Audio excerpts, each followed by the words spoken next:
Uma boa tarde a todos e a todas. Então, estamos aqui para mais uma aula do curso de Técnico Integrado em Administração, do componente curricular de Filosofia 2. Estamos trabalhando nesse formato remoto e hoje a gente vai dar um passo a mais, né, nos conteúdos aí referentes à segunda série do ensino médio. Antes de iniciarmos, provavelmente, com a aula, alguns alunos já entraram em contato comigo e eu estou, na medida do possível, aí atendendo às solicitações, e eu peço também que quem ainda tem alguma atividade pendente, tem que perdeu algum prazo de alguma atividade, por favor, entre em contato comigo, que a gente organiza e logo já disponibiliza aí, né, mais algum tempinho para ir fazendo, tá? Nesse formato remoto, do meu ponto de vista, né, a gente tem que tentar flexibilizar sempre as oportunidades, né? Porque, enfim, há muitas variantes, né, das quais nós não temos controle, né? Então, é importante que vocês também façam contato comigo, né, me procurem. Agora, acho que eu vi que alguém talvez tenha me mandado um e-mail há mais tempo atrás, se não me engano, teve um estudante dessa turma que eu não consegui responder, e agora eu vi o perfil dele, eu acho que ele me mandou um e-mail e eu não respondi, mas eu vou responder assim que a gente terminar a aula, tá? Qualquer demanda de vocês, qualquer necessidade, vocês entrem em contato comigo, tá bom? Essa semana eu já quero deixar todas as atividades, né, que a gente já fez, para já ir disponibilizando isso para vocês também, em retorno de vocês, tá?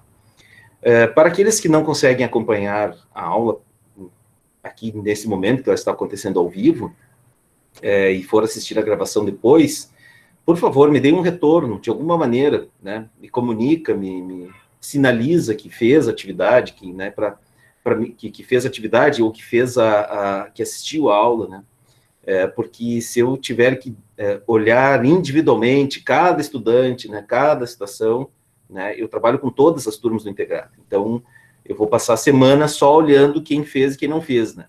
Então, eu não consigo dar conta de tudo. Eu preciso que vocês também, né, me deem os feedbacks de vocês, né? Professor, assisti a aula, né? Não pude participar no dia 12, vou assistir na semana, tá? Façam isso. Se eu não me engano, eu acho que todas as aulas que nós tivemos, elas estão disponíveis na plataforma. Se vocês quiserem rever, né, passarem por mais esse sofrimento depois, para quem já assistiu aqui, quiserem assistir depois, também podem procurar lá que ela está disponível. Como eu sou eu mesmo que cuido do canal no YouTube, eu consigo visualizar, né, quantas visualizações foram feitas em cada aula, né? E eu consigo ver também a quantidade de tempo que foi assistido, né? E pelo que eu tenho observado, né, não são muito, não são assistidas as aulas na sua completude, né? Então tem muita gente que assiste um pouquinho aqui, um pouquinho lá, um pouquinho de uma aula e tal, né? É importante que vocês, né, tentem, quem não puder participar, quando for assistir, possa visualizar. Se caso não está lá disponível, né, entre em contato comigo. Eu preciso fazer uma atualização no meu computador, eu tenho recebido algumas mensagens esses dias, que às vezes eu não consigo baixar a aula, né? Acho que teve a semana passada, semana retrasada, não lembro, que eu acabei demorando para conseguir baixar a aula e poder mandar ela para o YouTube, tá? Caso aconteceu alguma coisa de alguma aula, vocês, por favor, entrem em contato comigo também sobre isso. Fala, João. Ô, prof, só para destacar que aquele teu registro de quanto foi assistido e quantas vezes é um pouquinho impreciso.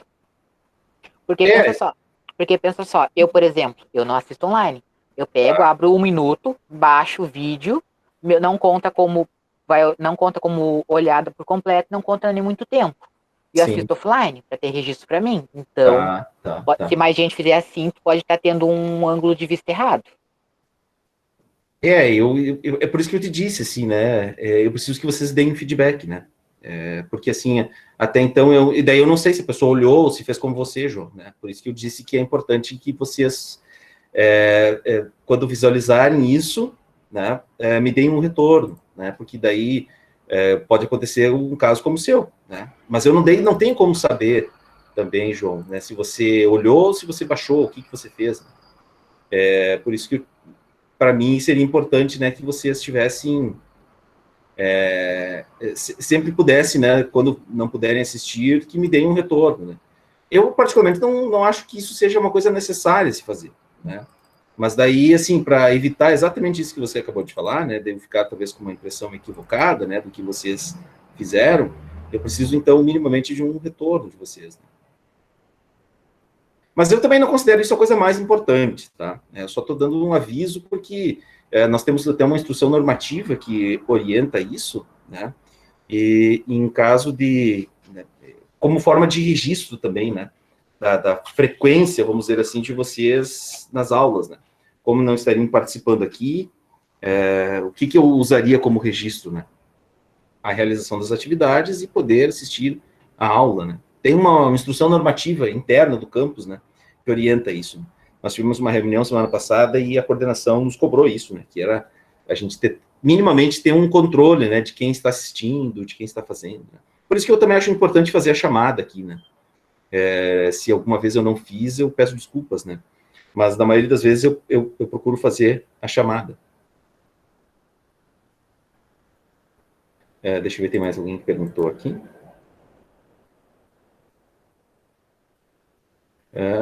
Tá. A Lari afirmando que assistiu a aula e a Kathleen questionando que estava no Moodle aborda todo o conteúdo que tivemos até agora. Não tão. O da semana passada que tu te falas, né, Kathleen? Tem conteúdos perguntas que estão ali que eu vou tratar delas na aula de hoje, né? Por isso que, assim, eu liberei ele sábado, acho que foi, né? E ele está disponível para vocês responderem até dia 19, até segunda-feira que vem. Tá? Então, tem conteúdos que já tem perguntas ali que eu vou colocar, que eu vou falar na aula de hoje, né? Mas, acho que era isso. É isso. Então, tem perguntas lá que eu ainda não tratei na aula, né? Então, assim, vocês têm né? Por isso que o questionário fica aberto até o dia 19. Né? Certo, Kathleen?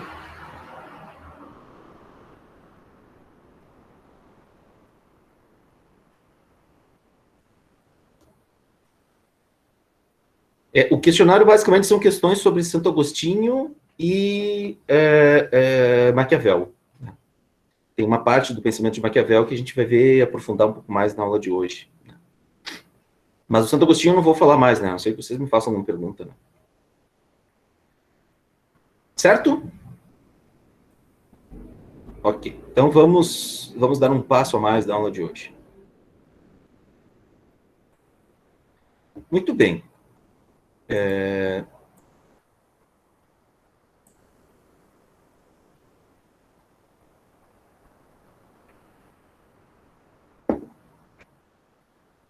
Eu vou projetar aqui a minha tela e a gente começa, então. Ok?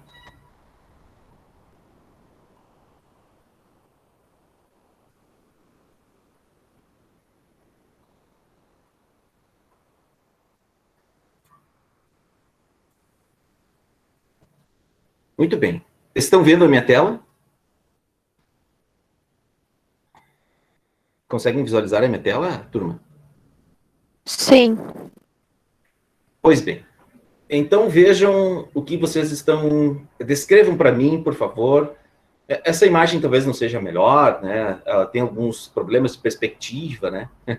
Mas, assim, olhando para essa imagem, o que vocês estão vendo? O que vocês conseguem compreender aí? Descrevam. Vamos começar por aí. Vamos descrever essa imagem. O que vocês estão vendo? Posso dar minha opinião? Por favor. Isso aí parece um ciclo de poder. Tá. Porque, olhando pelo meu ângulo, quem tá lá em Tá. cima tá com a coroa e os objetos de poder. Vai rodando a roda, cai o trono. Depois, volta e espera pelo poder. Faz um ciclo, enquanto alguém fica controlando. Sei lá, parece isso pra mim.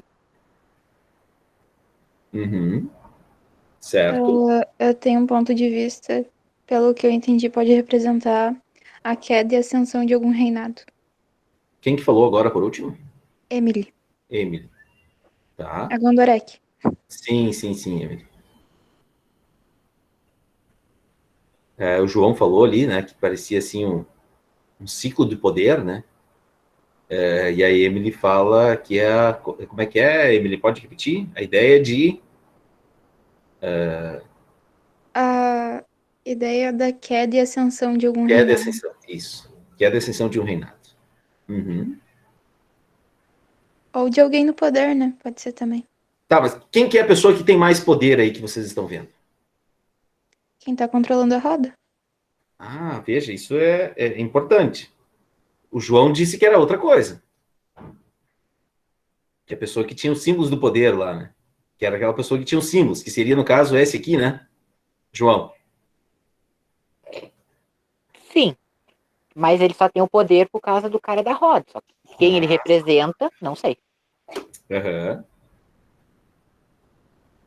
Esse é um desenho, assim, que o Maquiavel, ele tem dois conceitos na sua obra, acho que a gente já falou um pouquinho deles na semana passada, que é o conceito de virtude e o conceito de fortuna, né?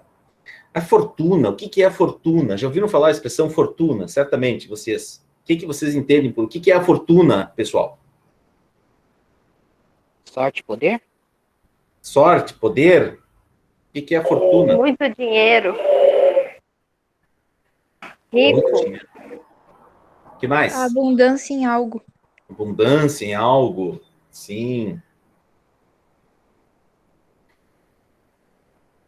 Na verdade, a gente trouxe essa palavra fortuna, ela vem da mitologia romana, né?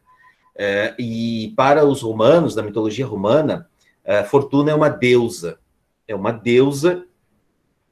responsável, é aquela deusa que simboliza tudo aquilo que pode gerar um certo benefício para nós, né? Só que ela está representada aqui por meio dessa roda, né? Vocês já devem ter ouvido falar, né? A roda da fortuna. Não é o roda-roda lá do Silvio Santos, tá? Do SBT. Não é essa roda. Mas é a ideia de que existe alguém que coordena quando que alguém terá sorte ou não, né? A fortuna, nesse contexto que o Maquiavel utiliza ela para falar, né, em sua obra, O Príncipe, é essa ideia de que existe algo chamado fortuna que independe das pessoas que estão disputando o poder, que tem muito mais a ver assim com um momento em que as coisas confluem para um acontecimento e aquilo ali independe das pessoas. E essa é a ideia de fortuna. E a segunda ideia, o segundo conceito que o Maquiavel, hoje de manhã dei aula de Aristóteles, estou com o Aristóteles na cabeça. O segundo conceito que o Maquiavel discute no livro Príncipe é o conceito de virtude. O que é a virtude? A virtude não é no sentido de virtude, no sentido de ser uma boa pessoa. Virtude é uma expressão latina que quer dizer a capacidade que as pessoas têm de aproveitar as circunstâncias, tá? Então, existe a fortuna, né, que é como simbolizada aqui como se fosse uma roda, né, que essa deusa é a responsável por fazer girar essa roda, e que tem a ver com as benesses que a gente pode, uma série de fatores que podem causar uma confluência de situações que podem permitir que alguém tenha sorte, né, mas que não depende somente dela, tá? Das pessoas em comum, mas que depende, né, de um ente que não seria dessa nossa condição terrena aqui, né? Seria um ser superior, tá? Que é a deusa, simbolizada aqui pela deusa da fortuna, né? É ela que faz girar a roda da fortuna, ou seja, independe da vontade dessas pessoas, tá? Mas existe uma outra qualidade de um governante, de um bom príncipe, que é a virtude, que é saber utilizar essas circunstâncias quando estão a seu favor, tá? Então, aqui a gente está vendo, de fato, uma pessoa que ela, como disse o João, né, é uma figura que representa uma pessoa que tem poder, um poder terreno, né? Mas o que acontece com essa pessoa? Conforme a roda da fortuna girar, essa pessoa que está ocupando o poder hoje, ela vai perder o seu poder, né? E aí, aquelas outras pessoas que em um determinado momento estão lá no outro extremo, elas podem fazer com que as circunstâncias, conforme as circunstâncias mudem, elas passem a ocupar o poder.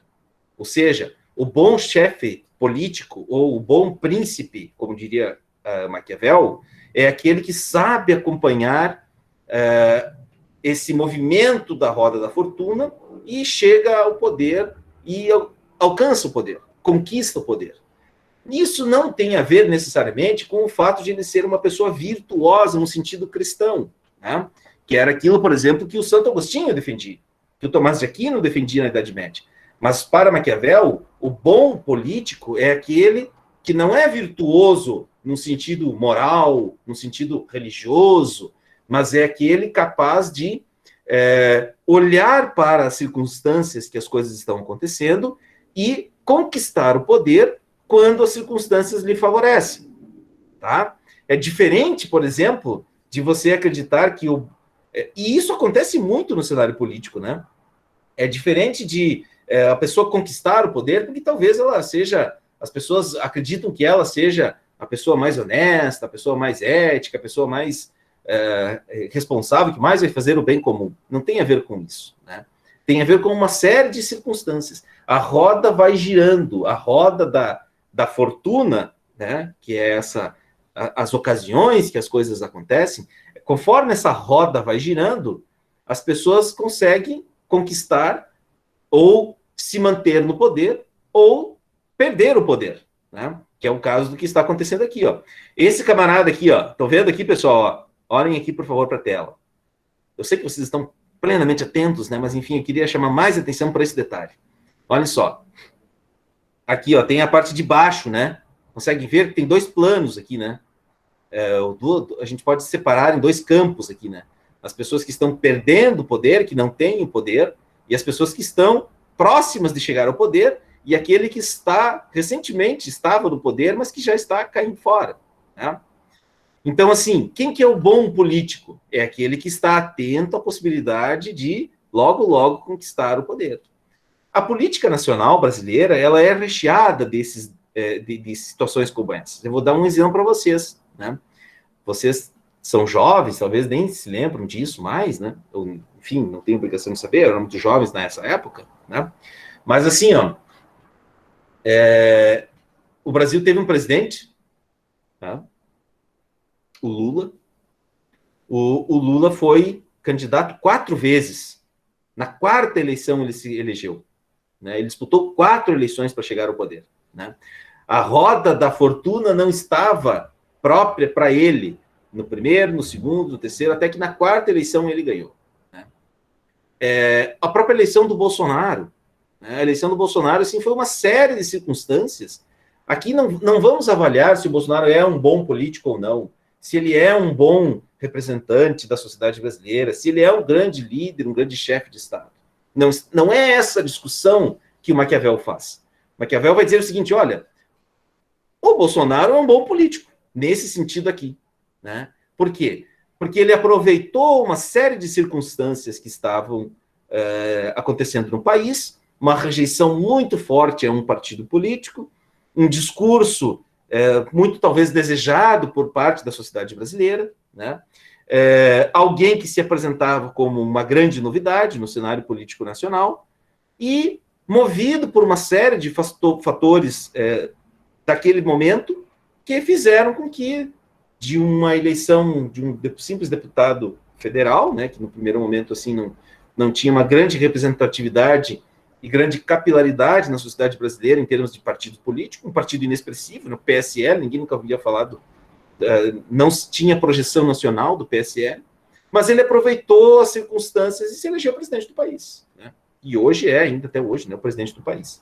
Maquiavel vai dizer assim, olha, se Maquiavel estivesse aqui olhando para nós hoje, o cenário da política brasileira, acompanhando a roda, né, da política nacional, ele vai dizer assim, olha, tanto o Lula como o Bolsonaro são bons políticos, nesse sentido aqui, né? Porque em determinados momentos, né, eles talvez foram muito mal falados, mas as circunstâncias em que as coisas se apresentaram, conforme a roda foi girando, chegou a vez deles, né?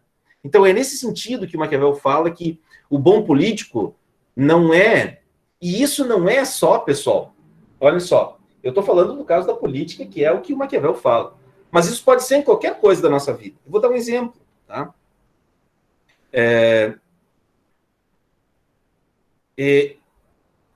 Imaginem vocês, ó, né?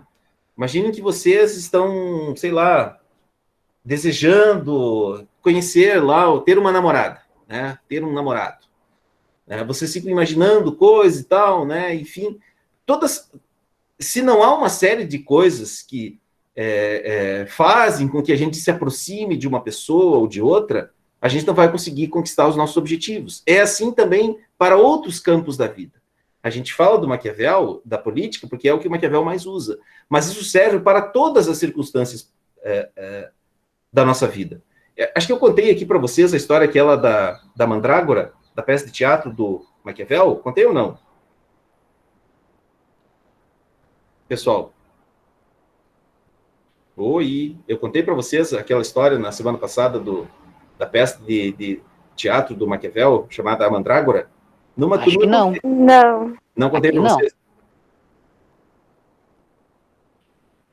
Não contei? Por favor, Não. me perdoem se eu não estou lembrando, porque eu dei essa aula também em outras turmas, e numa turma eu tenho certeza que contei, mas acho que não foi na turma de vocês, então. Tem uma história assim, ó. O Maquiavel escreve uma peça de teatro. A história é mais ou menos assim. Havia um casal, um homem velho, tá, e uma mulher jovem. O homem velho queria muito ter um filho. Ele se casou com essa mulher jovem, né, sua esposa. Casaram bem direitinho, lá na igreja, tudo perfeitinho, o padre casou. A mulher era uma pessoa muito dedicada aos seus compromissos religiosos, né? Ouvia muito aquilo que o padre orientava, tinha a prática habitual de se confessar, né? Tudo bem direitinho. O homem também, casado, um homem de posses, um homem com dinheiro. Queria muito ter um filho, mas não podia ter filhos. Não, tentou várias vezes com a mulher e não conseguia ter filhos. E aí, lá na cidade que ele vivia, existia um homem chamado Calímaco. Calímaco se apaixona por a mulher desse homem. Eu não lembro agora o nome exatamente deles. A mulher era a Lucrécia. A mulher do homem velho, a mulher jovem, casada com esse homem mais velho. E o Calímaco, então, se apaixona por essa mulher. E aí, as circunstâncias não são nada favoráveis para ele, né?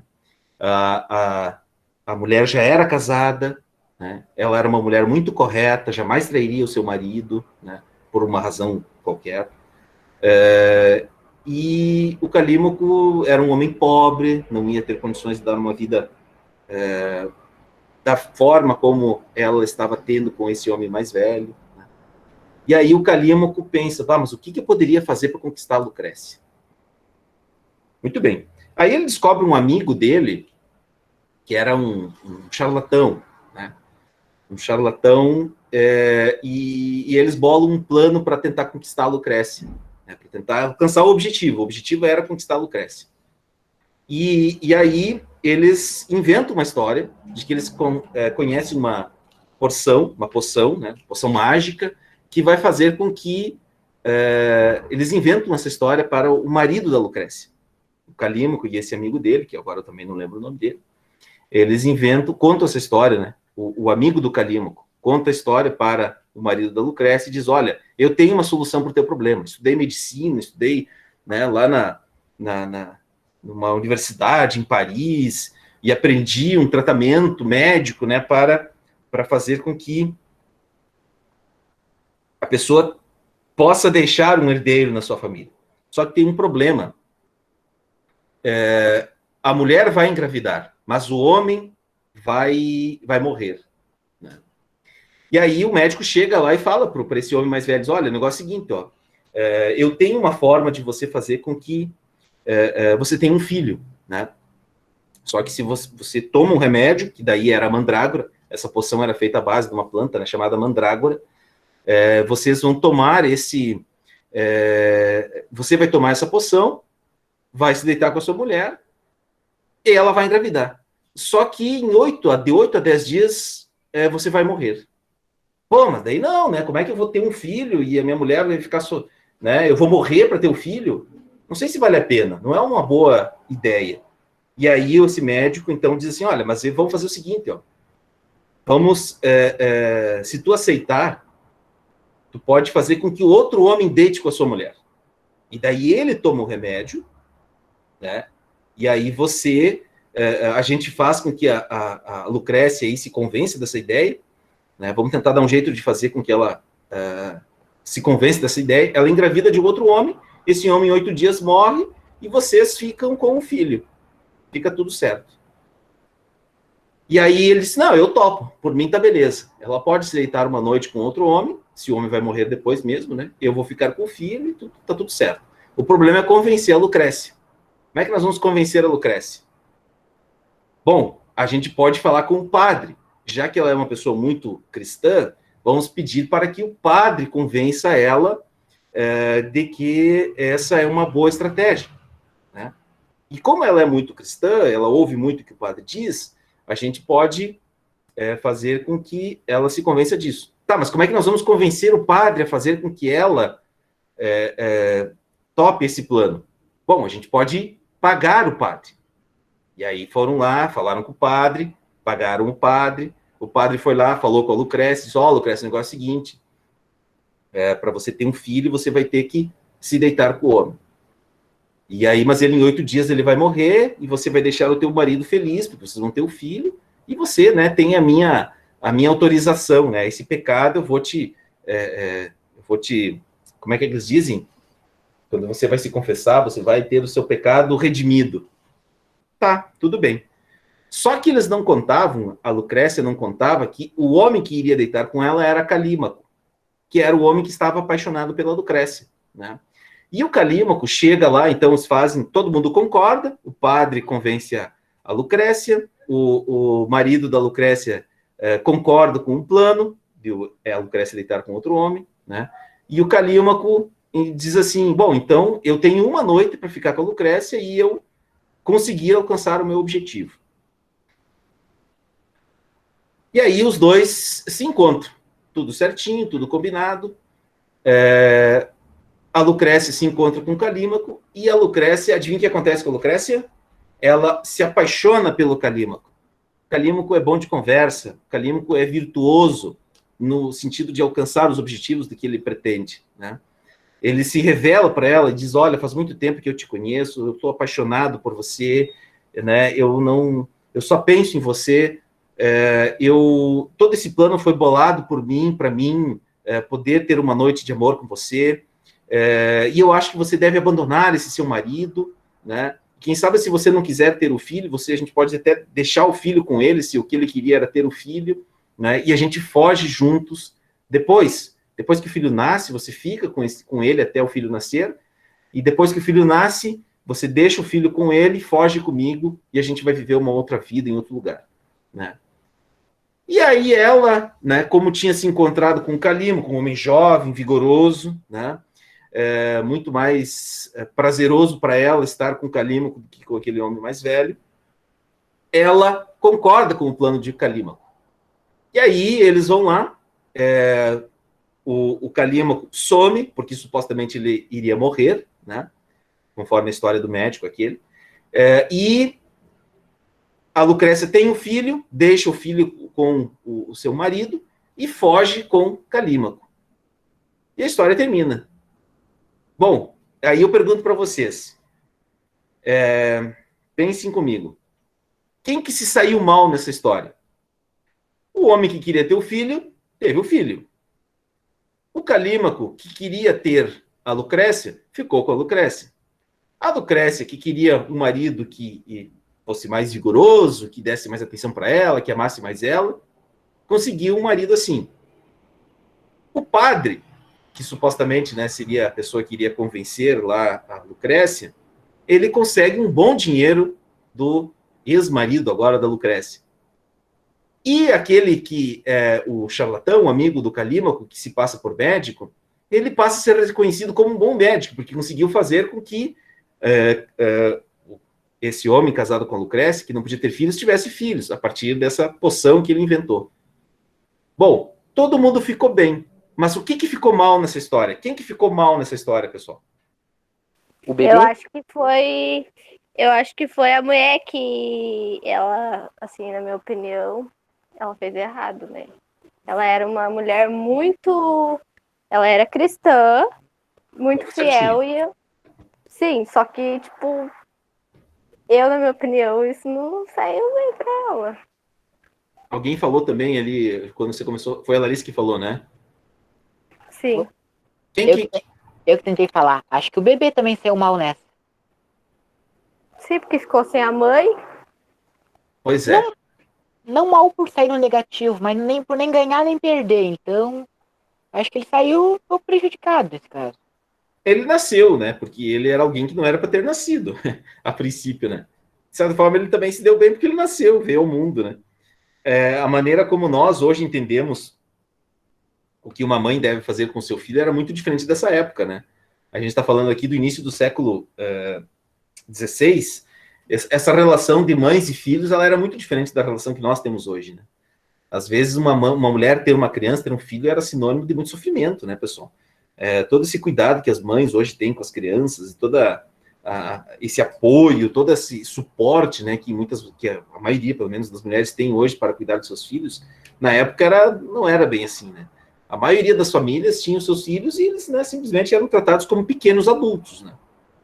Eles eram cuidados nesse primeiro momento, né, mas depois eles eram quase que era um estorvo, né, porque era uma boca mais para comer, né, tinha que trabalhar muito, né, então a criança também não gostava muito, né, de viver, enfim, né, não era uma criança que é hoje, como a gente acredita, né, que a criança precisa brincar para se desenvolver, né, não era isso. Mas vocês não falaram ainda, teve alguém que ficou muito mal nessa história. Quem que foi? Pode ser, o bebê também certamente ficou, a Larissa acredita que a mulher ficou mal, né? Mas teve alguém que se deu muito mal nessa história. Quem que ficou mal, totalmente mal nessa história, pessoal? Quem que teve a sua reputação manchada? O padre? E o padre representava quem? Deus. De Cristo. certa forma, sim, mas o que ficou mal ali foi a moral, né? Sim, tipo, Todo que nem mundo eu falei, Sora. Que Como? nem eu falei assim, a mulher, como ela era cristã, né? Eu acho Uhum. que a fé dela, isso também prejudicou. Porque olha só o Sim. que eles fizeram. A mulher se deitar com o outro e daí sujou o nome Fugiu com o outro. da. Sim, Fugiu com fugiu o com o outro. outro. Aí Sim. sujou o nome da igreja, sujou a festa, sujou tudo. A Isso, moral. entendeu? Sim. A A moral moral da ficou religião manchada. cristã. Isso. Mas é isso que o Maquiavel está dizendo. Às vezes, quem fica mal é a moral, mas todo mundo fica bem. Tá? Todo mundo vai ficar bem. O que vai ficar manchado é um tipo de moral, né? É um tipo de visão de mundo que se prejudica, né? Eu falei semana passada para vocês dos Borgias, né? Essa eu lembro que eu falei bastante na aula semana passada. Ali na série Os Borgias, nesse episódio, a família Borgia, tudo aquilo que eles tentaram fazer, quem ficou mal falado foi a própria igreja. Mas os objetivos que eles tinham, eles alcançaram. É mais ou menos assim. Muitas vezes a gente, né, acaba se podando muito nas nossas ações em nome de uma moralidade que muitas vezes até a gente nem concorda tanto, mas a gente acaba seguindo porque, né, a gente não sabe muito bem porquê, né? E sem contar esse outro fator das circunstâncias, né? Vejam, o Calímaco, que é o cara que roubou a mulher lá do homem mais velho, a Lucrécia, o Calímaco construiu um plano para atingir o seu objetivo, né? Ele adequou toda uma série de circunstâncias ao seu favor, né? Ele se aproveitou de vários componentes na história aí para alcançar um objetivo, né? Vocês já devem ter ouvido falar aquela expressão, né? Que os fins justificam os meios. Já ouviram essa expressão? Essa eu já falei semana passada para vocês, né? Essa é uma frase muito falada do Maquiavel. Falei ou não? Sim, falou. Falei, né? É isso que o Maquiavel diz, né? Dependendo do objetivo que você quer alcançar, às vezes você precisa relativizar os meios, né? Qual que era, assim, a lógica aí da história do Calímaco e da Lucrécia, né? O Calímaco disse, olha, né, eu não vou conseguir casar com a Lucrécia usando um meio normal, um meio correto. Eu vou ter que criar um meio para alcançar aquele objetivo, que era estar com a Lucrécia, né? que foi muito mais vantajoso. O que o homem mais velho casado com Lucrécia queria? Queria um filho, não queria Lucrécia, queria um filho para ser o seu sucessor. Já a Lucrécia queria ser amada, queria conviver com alguém que cuidasse dela, que amasse ela, que desejasse ela, né? E isso ela não tinha com o seu ex-marido, né? Então, os dois alcançaram seus fins, mas usando meios que vão contra uma moralidade vigente da época, tá? Então, o Maquiavel está chamando atenção para isso. Como é que ele constata isso, né? Deixa eu ver onde é que está. Aqui, ó. Não, isso aqui eu já falei. Não era aqui. Professor, eu tenho uma dificuldade em explicar o que eu tô pensando. Não faz mal, não tem nenhum problema. Mas tu queres tentar falar um pouquinho disso aí? Do que tu tá pensando? Eu já falei, já tentei falar ali. O senhor esclareceu melhor as coisas. Não, mas tu conseguiu entender, né? Tu conseguiu, assim, perceber Sim. isso, né?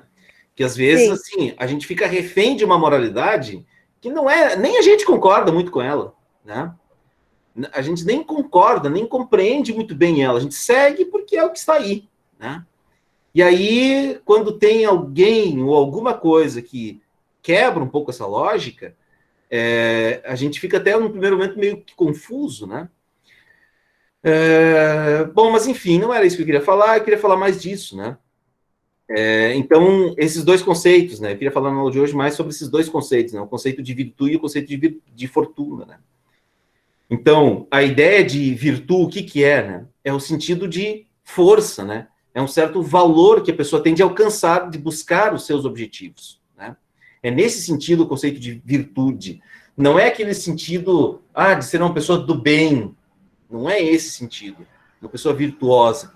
Mas é uma pessoa virtuosa no sentido de buscar com força o que deseja, né? É aquele que é capaz de grandes obras e é capaz de provocar mudanças na história, né? Então, assim, bem ou mal, tanto o Lula como o Bolsonaro provocaram mudanças na história, né? Então, eles são pessoas virtuosas nesse sentido, né? Eles podem não ser virtuosos no sentido que a gente esperaria que uma pessoa comum fosse virtuosa, né? Mas o Calímaco e a Lucrécia também foram virtuosos nesse exemplo que o Maquiavel dá, né?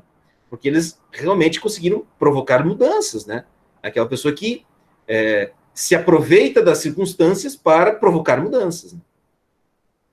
É aquele que tem a capacidade de perceber o jogo de forças da política, né? Então, virtuoso é aquele que consegue identificar o que está em jogo, né? Muitas vezes a gente não gosta muito, né? Mas tem pessoas que têm mais essa capacidade, né? É isso que o Maquiavel identifica, né? Como que ele compreende isso, né? Ele tirou da cabeça dele, ele fez, assim, levantamentos a partir dos seus amigos? Não. O Maquiavel, ele é um cientista político. Acho que eu já falei isso para vocês, né? Ele é um cientista político, o primeiro cientista político da história, né? O que significa ser cientista político? É você olhar para os líderes políticos do passado e do presente e identificar neles as suas capacidades, né? E aquele que tem uma grande capacidade de perceber o jogo de forças da política é o sujeito mais virtuoso, né? É aquele que sabe se aproveitar das circunstâncias, né? Se aproveitar no bom sentido, né? No sentido de provocar realmente mudanças no ambiente, no lugar que está fazendo. É o que consegue agir com energia a fim de conquistar e manter o poder, né? Porque, em última instância, toda a discussão do Maquiavel é uma discussão sobre poder, né? Todos nós desejamos poder. Poder fazer alguma coisa. Poder interferir na trajetória da nossa vida, das pessoas à nossa volta, do lugar que nós vivemos. O poder, a disputa por poder. O tema do poder é talvez o grande tema do Maquiavel, né? E a pessoa virtuosa para Maquiavel, nesse sentido, é aquela que consegue conquistar o poder e se manter no poder, né? A fortuna, então, é o quê? Eu falei para vocês já antes, né? Essa ideia da deusa romana da fortuna, né? É aquela que move essa roda da sorte, né? Então, a gente não tem o controle sobre ela. nós não conseguimos controlar o destino. É isso que o Maquiavel está querendo dizer. Ele usa essa referência à deusa romana Fortuna, né, para dizer assim, olha, tem coisas que a gente não controla, não somos nós que conduzimos, não somos nós que controlamos isso, né? Existe uma outra coisa que está para além, que ela é sobrenatural, que ela não é do mundo material, que a gente não controla, e que, de certa forma, ela faz as coisas acontecerem. Tá? Significa ocasião, sorte, acaso, né? Então, o bom príncipe é aquele que sabe aproveitar a sorte, né, que é apresentada a si, e sabe esperar a ocasião adequada, né? Então, vejam bem, acho que nessa turma eu falei isso. Eu acho que sim. Se eu já falei, vou me permitir repetir. A gente viu, nos textos que eu disponibilizei para vocês, né, a ascensão dos líderes evangélicos, né, na disputa por cargos políticos, né. Então, eu assisti esses dias um vídeo, eles estavam comentando, né, que uma candidata, acho que era de Alagoas, se eu não me engano, ela tinha concorrido uma eleição para deputada estadual com o nome de Rose do Bar. Né?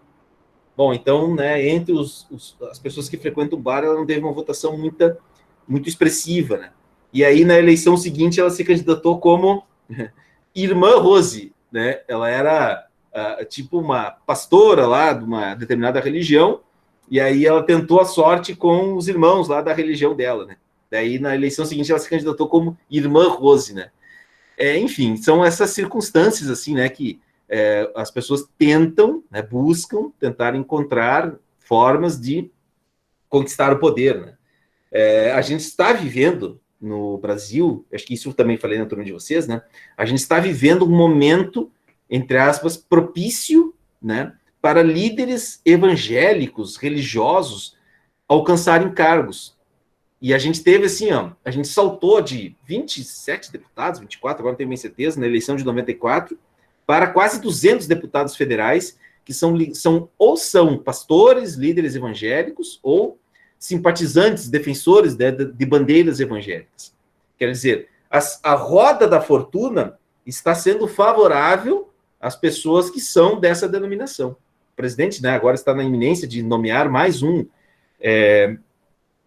juiz do Supremo Tribunal Federal, e ele já disse, né, que vai nomear um ministro terrivelmente evangélico, né? Então, por que isso, né? Porque o movimento evangélico é, talvez, hoje, a força mais expressiva, uma das forças mais expressivas no campo político, né? Não só no campo político, mas no campo empresarial também, né? Hoje existe uma chamada teologia da prosperidade, né? Que faz muito sucesso, né, no campo empresarial, né? Que é a crença de que Deus, né, que se você acredita muito em Deus, né, o teu negócio vai progredir, né? Enfim. E uma última característica, então, desse príncipe, ou da característica da fortuna, né, que o príncipe deve estar atento, é aquele que é capaz de compreender o curso da história, né? Estar sempre atento aos movimentos da história. É saber que, como lá na imagem que a gente viu, né, se num determinado momento as coisas não estão propícias para alcançar o poder, essa roda vai girar. Daqui a um pouco as coisas vão mudar, né? E quem hoje está no poder, amanhã não estará mais. E é assim que as coisas vão acontecendo. E é assim na nossa vida. Hoje, talvez, né? Vamos pensar lá, voltando no caso da Lucrécia, né? A Lucrécia esteve, talvez, feliz por um bom tempo, convivendo junto com aquele marido que estava pensando em ter um filho com ela, né? Mas as circunstâncias mudaram, né? E aí você precisa estar atento aos acontecimentos, às mudanças da história, né? Para saber aproveitar essa circunstância. Bom, então isso aqui eu acho que eu já falei para vocês, né?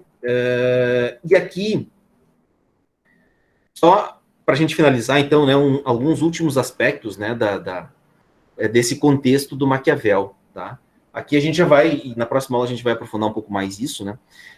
O Maquiavel, então, já é um pensador do século XVI. Já estamos aqui há 500 anos distantes do presente, né? Nós saímos lá de muito tempo atrás para algo um pouco mais perto de nós, né? Então, aí nós vamos ter toda uma mudança, né, uma mudança na estrutura da organização daquilo que hoje são os países que nós conhecemos, né? E o Maquiavel está acompanhando tudo isso, né? Então, é um cenário que nós temos a ascensão da burguesia, né? Ascensão, o desenvolvimento das novas cidades, né? E toda uma lógica, a roda da fortuna está virando, né? É bem na época do Maquiavel que a teoria do geocentrismo entra em decadência, né? E acompanhado disso toda uma nova classe social em ascensão, que é a burguesia, né? É o período do mercantilismo, né? Das viagens marítimas, a descoberta dos novos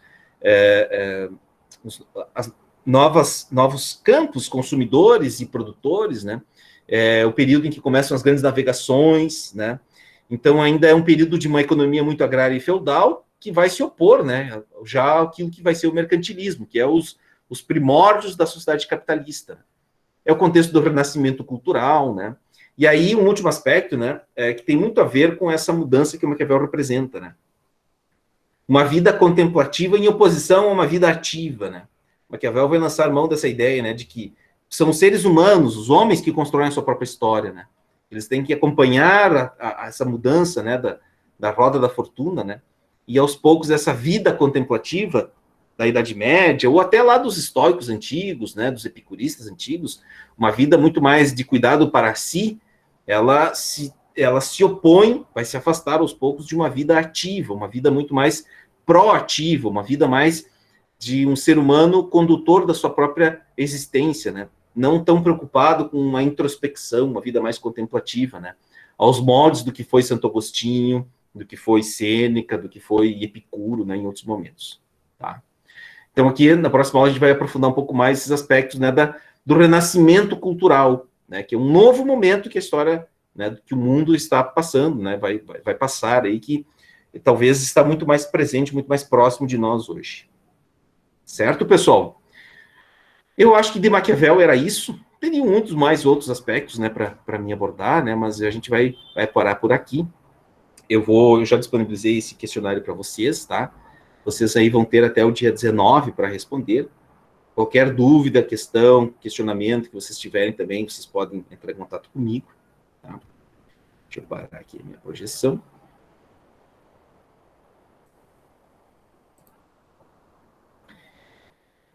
Não sei se vocês têm alguma pergunta, algo que vocês gostariam de falar agora, pessoal. Se não, eu vou fazer chamada.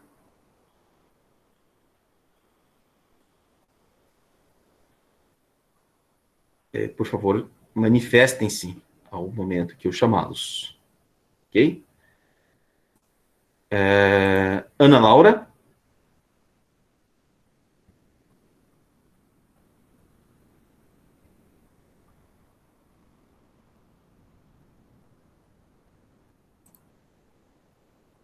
Ana Laura, não? Brenda? Eu estou na turma certa? Tô. Brenda, tá aí?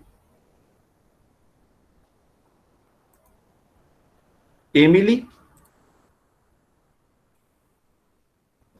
Qual delas? Emily Gondorek.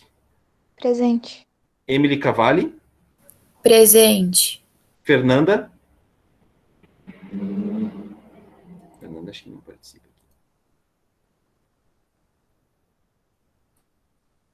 Fernando?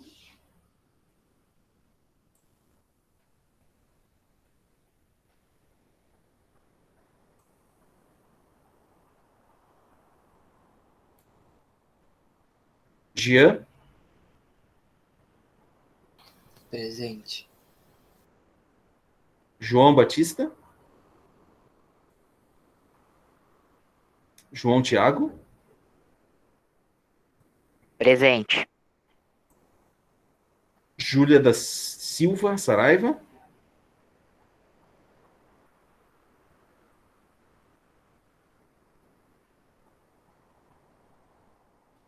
Júlia de Oliveira? Aqui. Júlia Petri?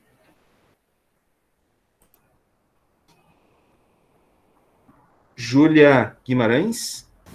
Presente. Kathleen? Presente. Cauana? Presente. Kate.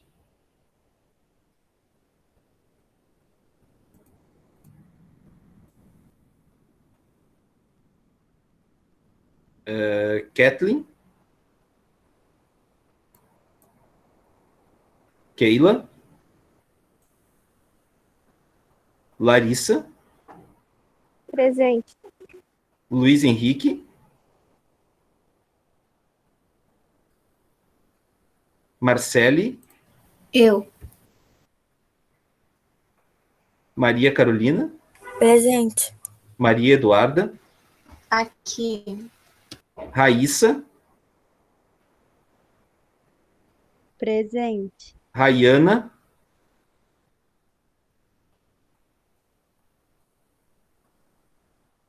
Rayana não. Sandra. Úrsula. Eu. Vitor Pereira. Vitória. Eu. E Yasmin. Ok, gravar frequências. Ok. A Júlia está perguntando se terá outra tentativa. Sim, eu posso colocar mais uma. Como a gente teve mais uma aula agora, eu posso colocar mais uma tentativa lá para vocês. Tá bom? Eu libero e acho que eu já respondo a pergunta também de mais outros colegas que haviam me perguntado sobre isso também. Certo, Júlia? Ok. Deixa eu interromper a gravação, então.